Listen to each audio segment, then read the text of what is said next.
Meditation, the first and last freedom.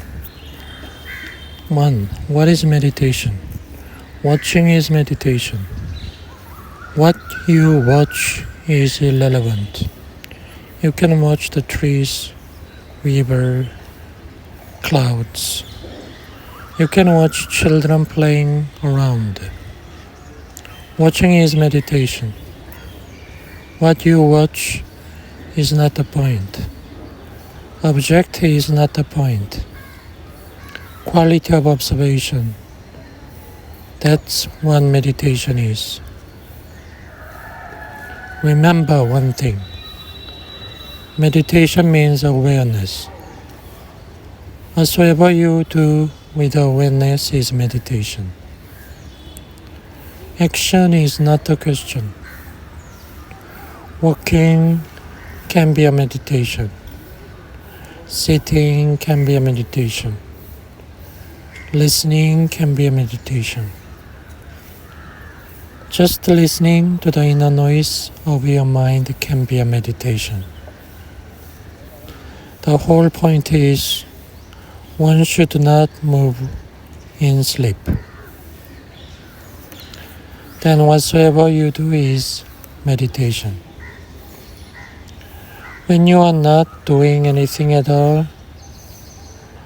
when all activity has ceased and you simply are, that's what meditation is. You cannot do it. You have only to understand it. Whenever you can find the time for just being and drop all doing, thinking is also doing. Contemplation is also doing. If even for a single moment you are not doing anything and you are just at your center, that is meditation. And once you have the knack of it, you can remain in that state as long as you want.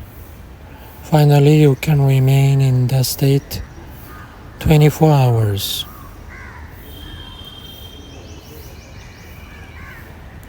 Once you have become aware of the way just being can remain undisturbed, then slowly you can start doing things. That is the second part of meditation. First, learning how just to be, and then learning little actions. Then you can do complicated things. For example, I am speaking to you, but my meditation is not disturbed. I can go on speaking, but in my very center there is not even a ripple. So meditation is not against action. It is not that you have to escape from life. It simply teaches you a new way of life. You become the center of a cyclone. Your life goes on, it goes on really more intensely. Yet, you are aloof, just a watcher on the hills, simply seeing all that is happening around you. You are not the doer, you are the watcher. That's the whole secret of meditation. You become the watcher. Doing continues on its own level. There is no problem. You can do all the small and big things. Only one thing is not allowed, and that is your centering should not be lost. That awareness, that watchfulness should remain absolutely unclouded. In Judaism, there is a rebellious mystery school called Hasidism. Its founder, Bar Shem, was a rare being. In the middle of the night, he was coming back from the river. That was his routine. Because at the river in the night, it was absolutely calm and quiet. He used to simply sit there doing nothing, just watching his own self, watching the watcher. This night, when he was coming back, he passed a rich man's house, and the watchman was standing by the door. The watchman was puzzled, because every night, at exactly this time, he would come by. Forgive me for interrupting, but I cannot contain my curiosity. You are haunting me day and night, every day. What is your business? What do you do by the river? Bar Shem said, I know that you have followed me many times. Because the night is so silent, I can hear your footsteps. And I know you are hiding behind the gate every day. But it is not only that you are curious about me. I am also curious about you. What is your business? I am a simply watchman. My God, you have given me the key word. This is my business too. But I don't understand. If you are a watchman, you should be watching some house. What are you watching there, sitting in the sand? Bar Shem said, there is a little difference. You are watching for somebody outside. I simply watch this watcher. Who is this watcher? This is my whole life's effort. I watch myself. But this is a strange business. Who is going to pay you? It is such a bliss, such a joy, such immense benediction. It pays itself profoundly. Just a single moment, and all the treasures are nothing in comparison to it. This is strange. I've been watching my whole life. I never came across such a beautiful experience. Tomorrow night I'm coming with you. Just teach me. I know how to watch. It seems only a different direction is needed. There is only one step, and that step is of direction, of dimension. Either we can be focused outside, or we can close our eyes to the outside and let our whole consciousness be centered within. And you will know, because you are a knower. You have never lost it. You simply entangled your awareness in 1,001 things. Withdraw your awareness from everywhere and just let it rest within yourself. And you have arrived home. The mind is a shadowy existence. As if one is looking in the mirror and starts thinking, I am inside the mirror. You are not inside the mirror. The mind is a mirror, a beautiful mirror, but it is very easy to get caught in it because you don't know yourself. And whatsoever you know about yourself, you know from the mind. You only know your face because of the mirror. The mirror becomes very important, and all that one knows through the mind is a reflection.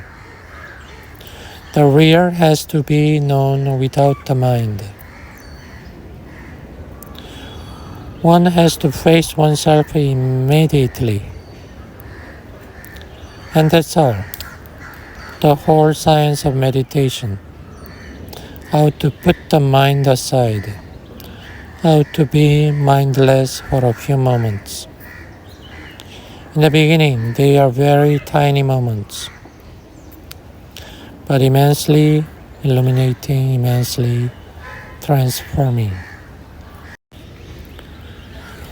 Only after that taste can you see that the mind is just reflecting things, because now you can compare. Without that experience, there is no way to compare. So this has to be done, and it can be done. The mind is not a must. It is an activity. It can be put to rest. It is like walking. When you need to walk, you walk. When you don't need, you put your legs to rest. The first step in awareness is to be very watchful over your body. Slowly, one becomes alert about each gesture, each movement. And as you become aware, a miracle starts happening. Many things that you used to do before simply disappear. Your body becomes more relaxed. Your body becomes more attuned. Then start becoming aware of your thought. The same has to be done with thoughts. They are more subtle than the body and of course more dangerous too. If you write down whatsoever is going on at any moment, you are in for a great surprise. Just for 10 minutes, go on writing. Close the doors, lock the doors and windows so nobody can come in and you can be totally honest. Later you can throw it in the fire so nobody will know exactly except you. And then be truly honest. Go on writing whatsoever is going on inside the mind. Don't edit it, just put it on the paper as naked as it is. After 10 minutes, read it. You will see a mad mind inside because we are not aware the whole madness goes on running like a undercurrent. It affects whatsoever you are doing. It affects whatsoever you are not doing. It affects everything, and the sum total of it is going to be your life. The very phenomenon of watching it changes it. Slowly the madman disappears. Slowly the thoughts start falling into a certain pattern. Their chaos is no more. They become more of a cosmos. That is the subtlest layer and the most difficult. But if you can be aware of the thoughts, then it is just one step more. A little more intense awareness is needed, and you start reflecting your moods, your emotions, your feelings. Once you are aware of the body, the mind, and the emotions, they all become joined into one phenomenon. And when all three are one, then the first happens, which you cannot do. It happens on its own accord. It is a gift from the whole. It is a reward for those who have done these three.